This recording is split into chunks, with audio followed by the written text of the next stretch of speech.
Alhamdulillah Rabbil Alamin. Wassalatu wassalamu ala ashrafil anbiya'i wal mursalin Nabiyyina Maulana Muhammadin wa ala alihi wa sahbihi ajma'in. Amma ba'du.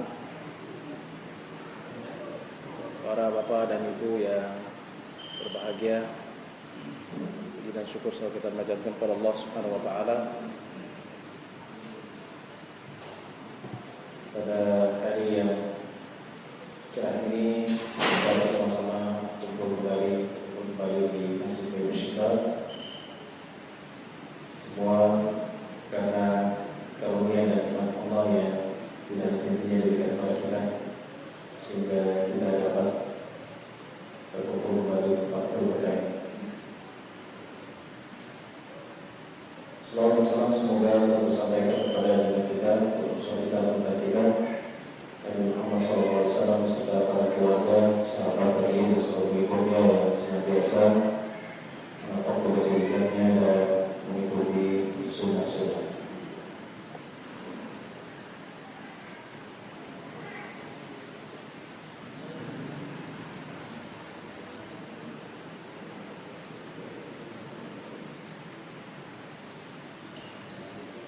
Para bapak dan ibu yang Allah Subhanahu wa taala,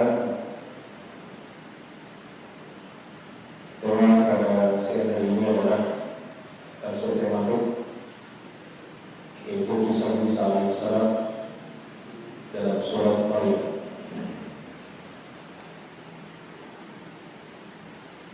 Kenapa saya ambil tema ini? Karena pertama, kita melewati hari libur kemarin tentang hari Paskah dan juga hari Kartini. Dan hari Paskah berkaitan dengan keyakinan dan akidah. Yang perlu saya jelaskan bahwa penegasan bagi kita semua bahwa Isa alaihissalam adalah Rasulullah, utusan Allah dan hamba. Sedangkan hari Kartini kaitannya dengan Sayyidah Maryam alaihissalam dan bagaimana beliau adalah seorang pejuang yang sebenarnya yang mampu bertahan dalam kondisi yang sangat sulit. Jadi tafsir atau kisah Isa alaihissalam dalam surat Maryam dimulai dari ayat 16 sampai ayat 40. Kita akan, kalau tidak selesai pada kesempatan kali ini, kita akan memberikan 20. Dan surah Maryam adalah satu surah yang Allah menyebutkan nama Maryam. Yang tidak semua surah menggunakan nama orang.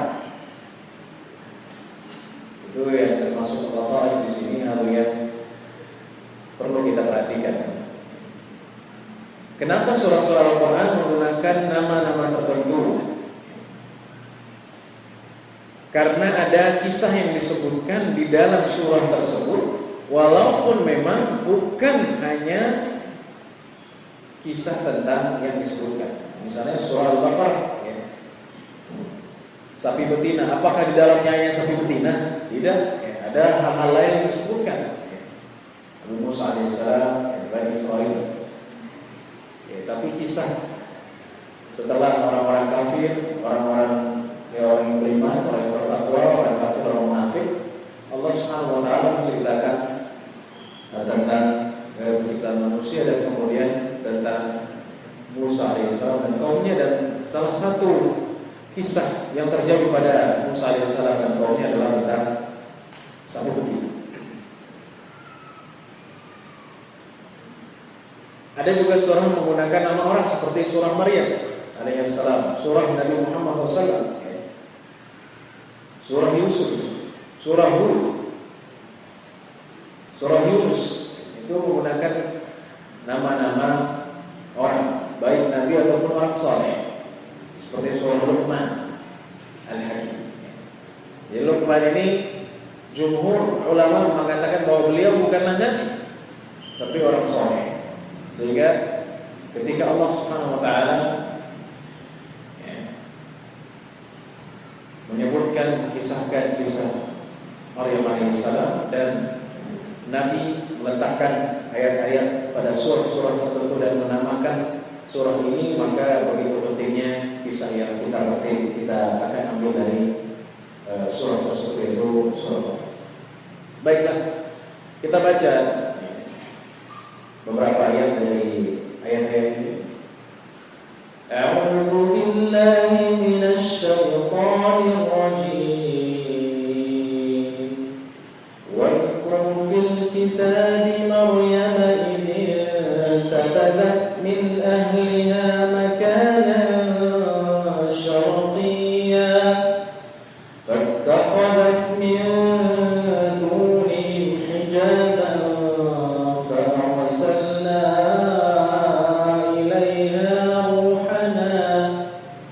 فأرسلنا إليها روحنا فتمثل لها بشرا سويا قالت إني أعوذ بالرحمن منك إن كنت تقيا قال إنما أنا رسول ربك لأهب لك غلاما زكيا قالت أنى يكون لي غلام ولم يمسسني بشر ولم أك بغيا قال كذلك قال ربك هو علي هين ولنجعله آية للناس ورحمة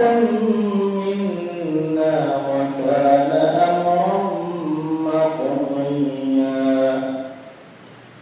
إلى آخر. Nanti kita lanjutkan bacanya. Jadi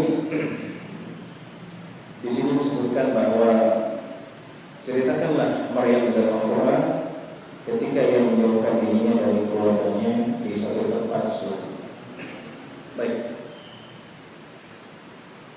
Sayyidah Maryam alaihissalam, sebagaimana kita ketahui, adalah anak dari Imran yang disebutkan dalam surat Ali Imran. Jadi anak dari Imran adalah Maryam. Maryam adalah seorang perempuan yang sejak kecilnya memang menghabiskan hidupnya di rumah Allah.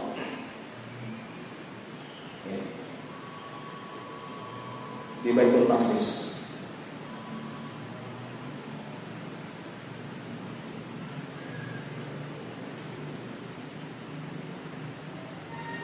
Jadi keturunan Daud alaihissalam. Dan sering saya sampaikan bahwa kebanyakan para nabi mereka adalah keturunan Ishaq alaihissalam, keturunan Yakub alaihissalam. Dan bahwa Yakub nama lainnya adalah Israil. Namanya apa? Israil. Isra artinya hamba, il artinya Allah. Jadi nama lain daripada Yakub adalah Isra. Dan keturunan Yakub semuanya berarti Bani Israil. Termasuk di dalamnya Yahya, Zakaria dan Nabi Isa alaihissalam, dan juga ibunya Maryam alaihissalam. Beliau sebagai khadimah Baitul Maqdis. Khadimah Baitul Maqdis artinya pembantu, bukan pembantu akan tapi yang beribadah, mengurusi Baitul Maqdis, baik kebersihannya ataupun yang dilakukan untuk kepentingan Baitul Maqdis. Bukan marbot ya, lebih daripada itu. Tapi memang ketika itu Maryam alaihissalam tinggal di Baitul Maqdis dan diasuh oleh Nabi Zakaria, diawasi oleh Nabi Zakaria, itu adalah suami bibinya. Kalau sekarang mungkin yang banyak di masjid itu adalah lelaki, tapi dulu Maryam alaihissalam sudah menghabiskan dan memang dirinya disembahkan Allah Subhanahu wa taala dalam khidmatul Baitul Maqdis. Baitul Maqdis.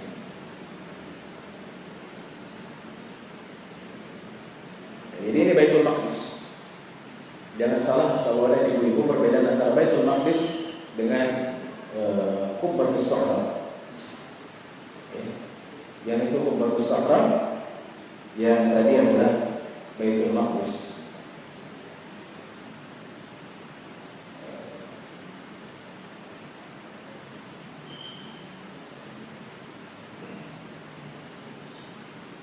Ini Baitul Laham, Bethlehem, ini Nasr.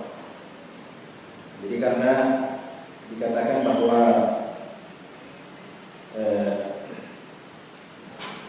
Isa alaihissalam lahir di Bait Laham atau Bethlehem.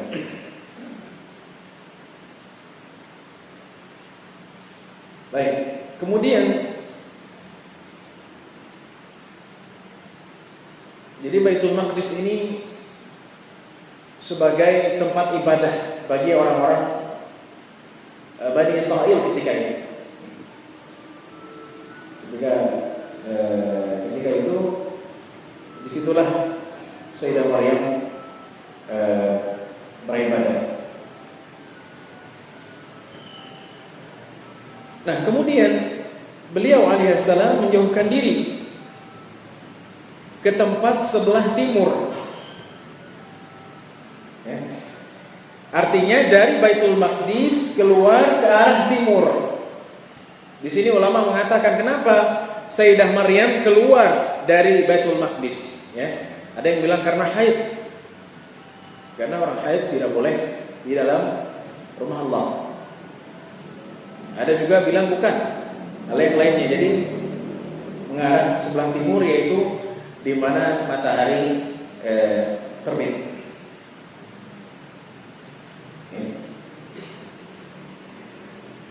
Ibnu Katsir mengatakan salah satu sebab mengapa orang Nasrani menjadikan kiblatnya itu arah matahari karena apa yang dilakukan oleh Sayyidah Maryam.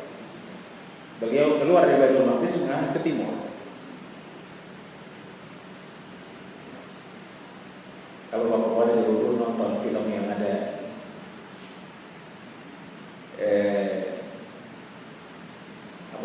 gereja dan lainnya, perhatikan patung Yesus di mana diletakkan, di arah timur. Ya, jadi ketika matahari itu pagi-pagi keluar, di situ. Nah, ini mengapa mereka mengambil kiblat itu arah timur, karena Sayyidah Maryam itu ke arah timur. Ketika itu dalam ayat 17 membuat tabir. Jadi keluar dari Baitul Maqdis ke arah timur, kemudian Allah Subhanahu wa taala mengutus roh kepadanya dan menjelma sebagai manusia. Bapak dan Ibu yang Allah Subhanahu wa taala, jadi kata-kata ruh dalam Al-Qur'an itu ada dua makna. Yang pertama adalah Jibril alaihissalam. Dan di sini artinya Jibril. Ya. Sebagaimana dalam surat Al-Qadr Allah berfirman, "Tanazzalul malaikatu war-ruhu fiha bi'izni rabbihim min kulli amr." Jadi para malaikat dan ruh. Ruh di sini adalah Jibril alaihissalam. Ya, kenapa Jibril alaihissalam tidak dimasukkan ke dalam golongan malaikat atau dikhususkan? Karena Jibril memiliki kemuliaan yang tidak dimiliki malaikat lain. Jadi ruh dalam Al-Quran pertama artinya Jibril. Yang kedua, ruh dalam Al-Quran artinya adalah Ruhullah. Jadi Nabi satu-satunya yang digelar dengan Ruhullah adalah Isa alaihissalam, rohnya Allah. Nah, ini persepsi yang berbeda.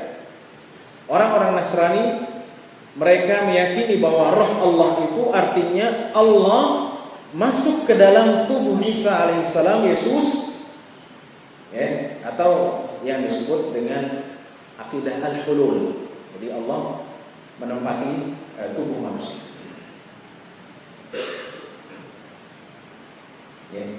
Sedangkan ruhullah dalam Al-Quran, bahwa ruh Allah itu artinya Allah subhanahu wa ta'ala memerintahkan Jibril alaihissalam untuk meniupkan ruh kepada Maryam. Nah, ini kita akan baca.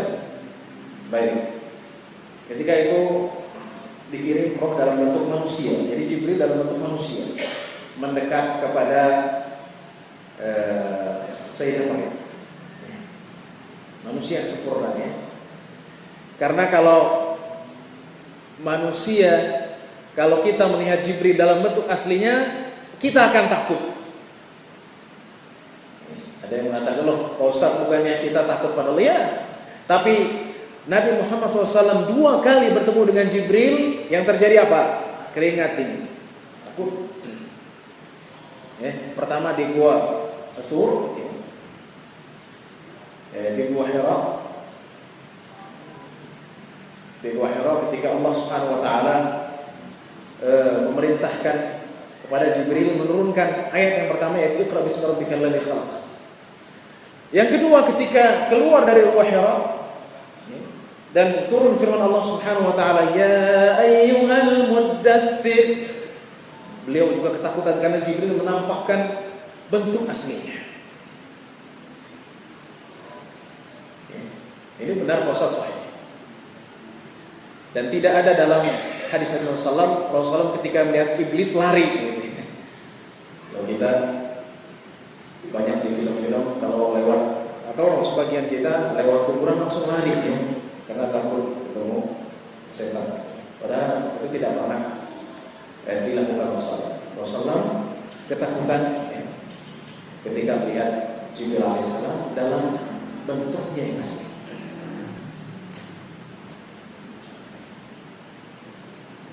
Ini masalahnya banyak ya, karena beberapa tahun yang lalu ada istilahnya kejar hantu atau buru hantu ya, atau yang lain-lainnya. Masukin ke botol ya, disumpel ya, nanti dikumpulkan ya, tuyul-tuyul itu. Jadi itu bukan, Rasulullah tidak pernah mengajarkan umatnya untuk memburu hantu, tidak ya. Jadi yang diburu itu adalah syaitan, iblis di dalam jiwa kita, itu yang diburu ya, tapi tidak pernah Rasulullah, ayo buru hantu ya, tangkepin hantu-hantunya ya. Kalau nangkepin hantu ya, tidak ada kerjaan tidak ada waktu untuk mendekatkan diri kepada Allah Subhanahu wa taala. Baik, ini penting saya sampaikan karena banyak film-film mistis yang menyebabkan orang menjadi takut. Harusnya bangun tahajud jam 2:30 ya, karena sering nonton film horor. Takut nih, apalagi jambannya di luar gitu ya, atau di belakang gelap, sehingga dia tidak takut. Dia takut tidak melakukan tahajud. Kenapa? Karena ya tertipu oleh media. Baik.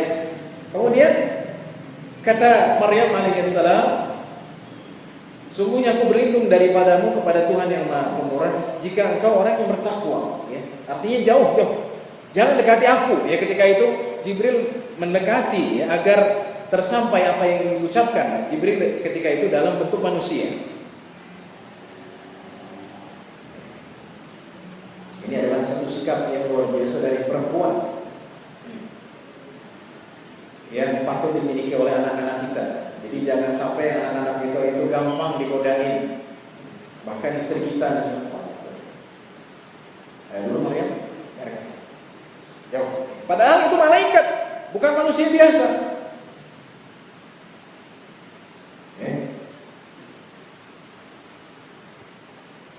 Itu yang disebut dengan iffatun nafs, kehormatan diri, kehormatan keluarga, kehormatan anak. Jangan sampai anak kita masuk dalam pergaulan bebas, bercampur ya, dengan lain jenis ya, sehingga yang terjadi adalah kerusakan. Apalagi pada zaman sekarang ya. Nggak nyangka ternyata anak kecil pun menjadi korban. Anak 6 tahun Pak, itu menjadi korban seorang yang tidak bertanggung jawab. Padahal orang tersebut sudah punya istri, sudah punya anak. Jadi di anak perempuan itu perlu, kalau bahasa saya perlu galak, perlu. Jadi tidak, karena kalau misalnya ia terlalu ramah, terlalu lembut, maka akan menjadi pusat godaan lelaki. Inni a'udzu birrahmani minka in kunta taqiyya. Jangan dekat-dekat. Ini perlu ya. Karena itu adalah yang diambil yang kita tadabburi dari ayat ini. Nah, kemudian Jibril alaihissalam menjelaskan bahwa ia bukanlah manusia biasa. Aku adalah utusan Tuhan, utusan Allah untuk memberi kabar ya, tentang seorang anak laki-laki yang suci. Kata Maryam alaihissalam, bagaimana mungkin aku punya anak laki-laki? Jadi aku adalah utusan Allah itu bisa rasul, bisa malaikat. Di sini malaikat. Kata Maryam alaihissalam, bagaimana aku mungkin punya anak laki-laki sedangkan aku tidak pernah disentuh oleh seorang lelaki pun dan aku bukan seorang penzina. Jadi Siti Maryam, kok jadi Siti sih Pak Ustadz ya? Apa bedanya Siti dengan Sayyidah? Nah ini mungkin satu hal yang perlu saya jelaskan. Orang Mesir kata Sayyidah itu dirubah menjadi Siti. Siti, jadi bukan bahasa Indonesia, itu bahasa Mesir. Misalnya Sayyidah Aisyah jadi Siti. Makanya dia kalau orang Mesir ketemu dengan ibu-ibu, dia menganggapnya Siti. Fadhil Siti. Siti artinya Sayyidah, tuan. Untuk memuliakan panggilan. Kalau laki-laki Sayyid, kalau perempuan Sayyidah.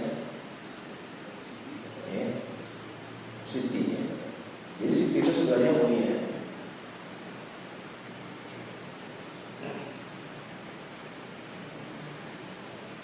Jadi Siti Maryam alaihissalam, Sayyidah Maryam alaihissalam tidak pernah disentuh oleh laki siapa, baik yang halal ataupun yang haram. Jadi zina pun tidak pernah dilakukan.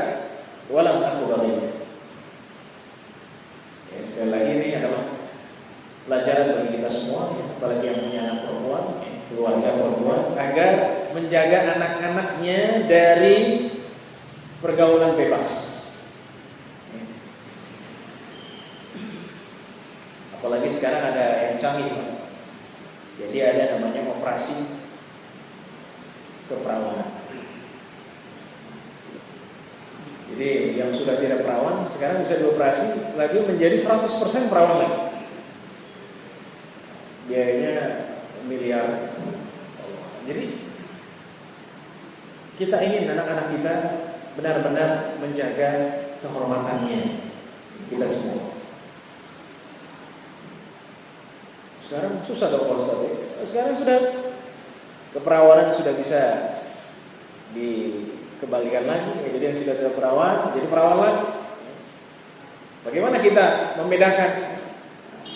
Itulah, kalau kita tidak mempunyai agama dan anak kita tidak dibekali agama, maka alhamdulillah yang banyak penyimpangan khususnya pada anak muda zaman sekarang.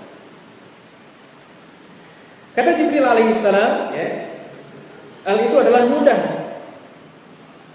Allah berfirman, hal itu adalah mudah bagiku, dan agar dapat kami menjadikannya tanda bagi manusia dan rahmat bagi kami, dan adalah suatu perkara yang diputuskan. Jadi bagi Allah Subhanahu wa taala tidak ada yang susah.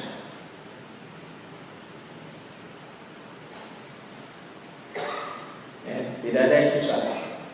Tidak ada yang mustahil. Mustahil seorang perempuan punya anak tanpa bapak. Mustahil dalam ukuran dan akal manusia, ya nggak mungkin, harus menikah dulu, ya, melakukan hubungan suami istri, hamil baru punya anak. Ya. Itu juga hamilnya harus sempurna. Karena kalau hamilnya tidak sempurna, tidak 9 bulan, ya, atau misalnya belum sempat sampai 4 bulan, maka dikuret atau yang lain-lainnya. Karena beberapa waktu yang lalu kakak saya itu ternyata pendarahan. Jadi melalui proses. Tapi Allah Subhanahu wa taala menginginkan anak laki-laki dari Sayyidah Maryam alaihissalam tanpa seorang suami.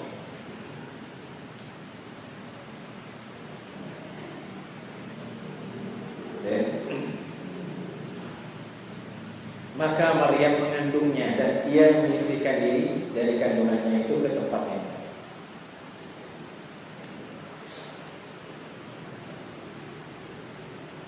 Jadi Sayyidah Maryam mengandungnya. Di sini ada perbedaan pendapat. Apakah hamilan 8 bulan atau 9 bulan? Ya. Ibnu Abbas mengatakan tidak. Hamilnya langsung. Allah tiupkan langsung hamil. Tidak lama setelah itu lahir. Karena malaikat diutus ya, kemudian meniupkan ya ke dalam rahim, Maryam alaihissalam. Luar biasa. Ada mufassir yang mengatakan jadi Allah Jibril tiupkan dan masuk dari sela-sela bajunya, kemudian roh tersebut masuk dari rahim, dari jalan rahim, dari farji kemudian ke rahim. Ini dengan kekuasaan Allah Subhanahu wa taala.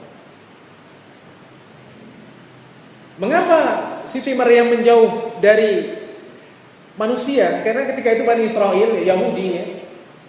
Karena yang perlu saya jelaskan, nanti terbagi Yahudi Nasrani itu setelah periode Isa alaihissalam atau setelah yang mirip dengan Isa alaihissalam ya, disalib. Baru setelah itu ada yang disebut dengan Yahudi dan Nasrani.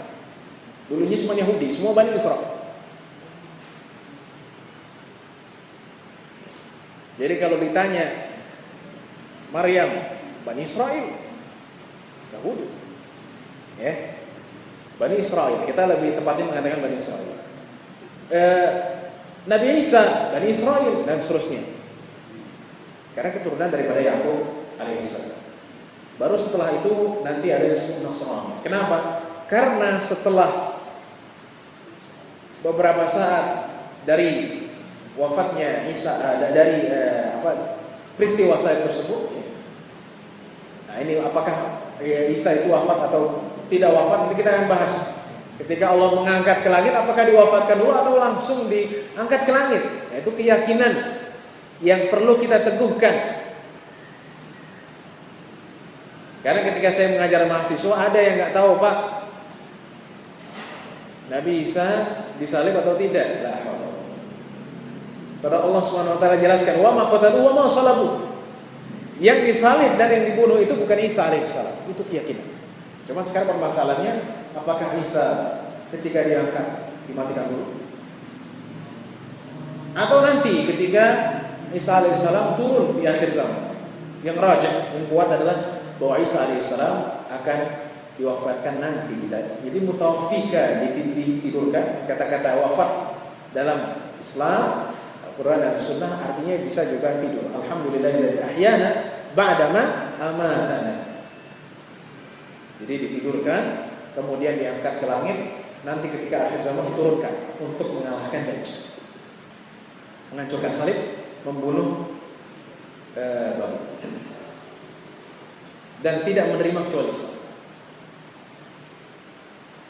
Sedangkan dalam akidah Nasrani, Yesus itu mati 3 jam.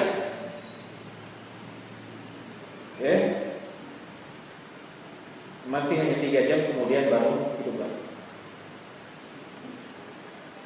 baru disalib. Kira-kira seperti itu.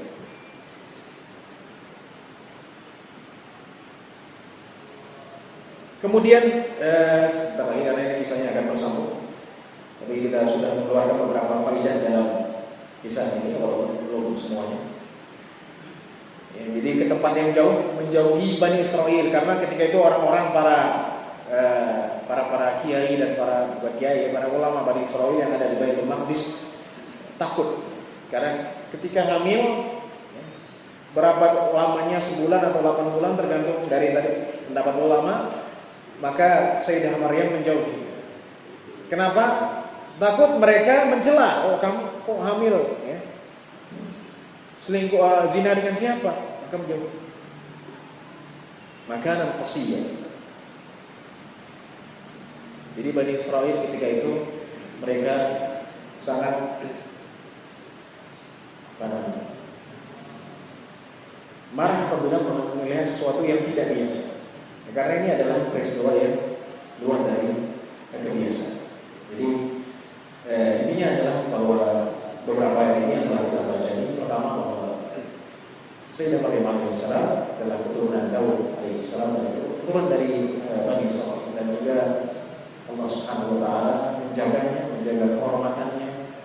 Jadi Sayyidah Maryam adalah pelajaran bagi kita, khususnya bagi perempuan umat ini, agar ya menjaga kehormatannya, ya.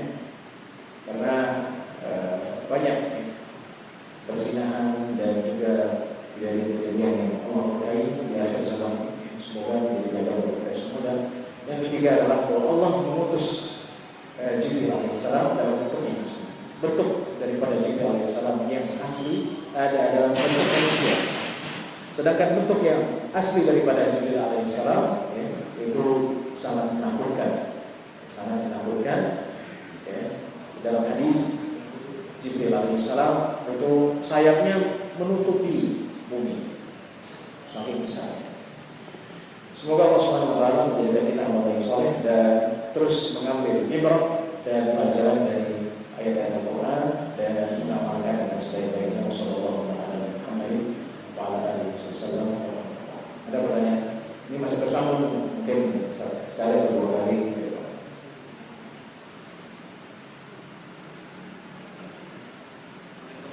Misalnya.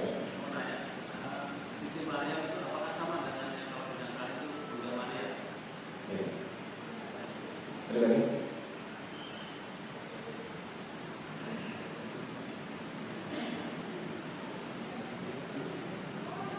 Ya, baik. Siti Maryam apakah sama dengan Bunda Maria? Sama. Dalam kerajaan mereka, ya, sama. Itu Bunda Maria. Jadi dalam Nasrani itu ada tiga. Bunda Yesus, Bunda Maria, dan Roh Kudus. Roh Kudus itu adalah Jibril. Tiga unsur.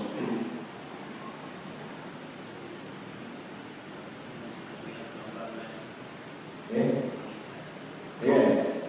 Maryam al-Azhar. Ada? Ya, silakan.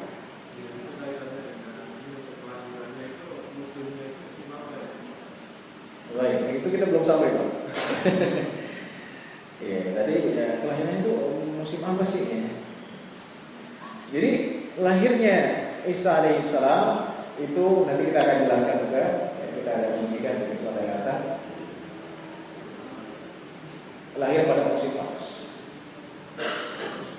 Karena ketika itu Siti Maryam alaihissalam itu menjauh ke arah burung yang tidak ada susahnya. Ada beberapa pohon kurma yang ini akan sampai di ayat selanjutnya. Jadi ketika itu pohon kurma itu sedang berbuah. Sesuai dengan ayat ini tadi. Ya kan? Nah, di sini dijelaskan. Ya. Dan goyanglah pangkal pohon kurma ke arah. Niscaya pohon itu akan menggugurkan buah kurma. Jadi buah kurma itu sedang banyak. Itu artinya sedang musim panas. Karena pohon kurma tidak berbuah kecuali di musim panas. Itu dari Al-Quran. Nanti Ustaz saya dong ingin dalilnya dari Injil, bisa kita tampilkan. Ada keterangan yang mengindikasikan dengan jelas bahwa Isa alaihissalam itu lahir di musim panas. Dalam Injil disebutkan, nanti teksnya saya tampilkan. Ketika Yesus Isa alaihissalam itu lahir, mereka para pengembala domba menjaga domba-dombanya sampai larut malam.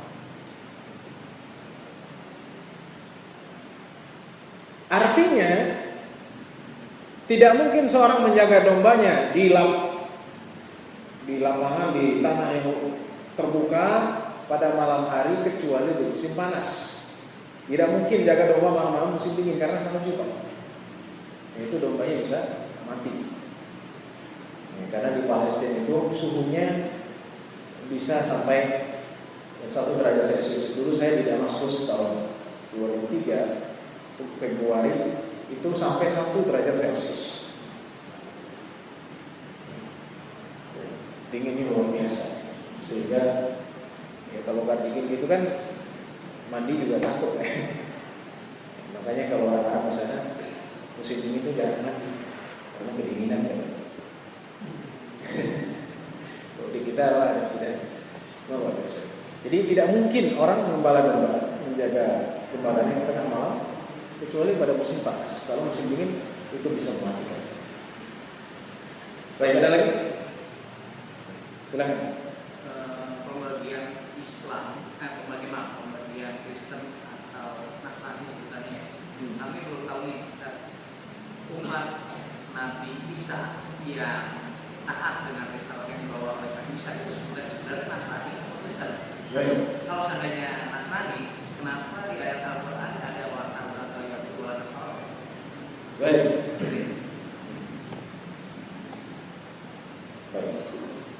Jadi pengikut Nabi Isa pertama, murid Nabi Isa alaihissalam yang 12 itu disebut dengan Hawariyun. Ketika Allah berfirman, "Qala man ansari ila Allah?" Qala al-hawariyun nahnu ansarullah. Jadi siapa yang akan menolong agamaku? Agama Allah. Hawariyun mengatakan kami adalah perang Allah. Nah, itu adalah asal dari kata Nasrani. Jadi Ansarullah itu digunakan atau diistilahkan kepada Hawariyun, murid Nabi Isa yang 12 pada periode Isa alaihissalam. Tapi ketika Isa alaihissalam diangkat oleh Allah, maka Nasara berubah setelah penyimpangan terjadi. Walan tardu ankal yahud walan nasara. Perbedaannya apa? Saya ingin tahu. Baik. Saya jelaskan sekarang. Jadi Yahudi walan tardu ankal yahud. Tadi ketika Isa alaihissalam tidak semua dari Bani Israel ikut kepada Isa, ya kan? Mereka kiblatnya ke tabut. Ayat dia mengutab fi sakin murad wa bakhil. Baik. Padahal yang namanya Bani Israel harus mengikuti Nabi Isa alaihissalam, tapi mereka tidak ikut. Baik. Jadi yang tidak mengikuti Isa alaihissalam namanya Yahudi. Sekarang Nasara, mereka yang mengikuti Nabi Isa alaihissalam pada awalnya seperti itu. Jadi orang Yahudi mereka membenci Isa. Orang Nasrani pada awalnya adalah Ansarullah Hawariyun, mereka adalah pengikut Isa alaihissalam, tapi setelah itu terjadi penyimpangan. Dan pada tahun 3 Masehi, ya, gereja ketika itu memutuskan di gereja. Nanti kita jelaskan. Murid-murid yang saya ingin tahu sih Ustaz, siapa sih murid Isa alaihissalam? Barnabas, ya, murid Isa alaihissalam. Kemudian apakah Yohanes itu muridnya atau Lukas? Ya. Jadi ini perbandingan agama. Tidak apa-apa, ini penting ya, supaya kita tahu. Ini karena ini berkaitan dengan tafsir. Jadi Nasara setelah abad 3 Masehi itu digunakan untuk setiap yang mengikuti agama Kristen yang sudah disimpan, yang sudah menyimpang, ya, baik dari Bani Israel ataupun yang lainnya. Ya, baik, harus dibedakan. Karena pada tahun 3 Masehi diumumkan bahwa agama Nasrani itu untuk semua manusia. Padahal Isa alaihissalam sudah dijelaskan adalah Bani Israel dan dakwahnya hanya untuk rasnya yaitu Bani Israel. Ya, jadi ketika itu yang mengikuti Isa alaihissalam muridnya 12 Bani Israel, tapi setelah itu orang-orang yang bukan dari Bani Israel ngikutin ajarannya, dan kemudian ajaran itu menyimpang, dan akhirnya semua manusia diajak kepada Nasrani. Jadi itu perbedaannya. Yahudi itu memang untuk Bani Israel dan mereka adalah yang membenci Isa alaihissalam. Sedangkan Nasrani menjadi satu agama yang universal. Padahal kita tahu agama universal hanya Islam. Jadi agama Nasrani tidak pernah menjadi agama universal. Sebenarnya itu untuk Israel. Karena kita tahu bahwa wa kullu nabiyyin yub'atsu ila ummatihi khassah, ya, wa bu'itsu ila an-nasi kaffatan.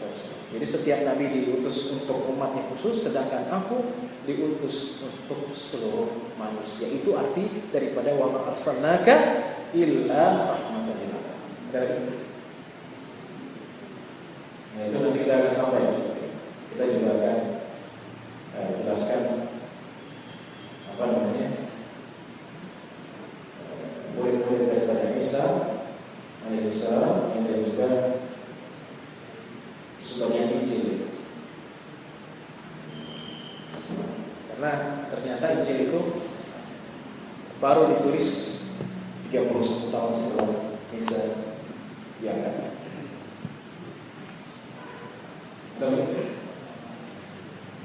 Baik, tidak ada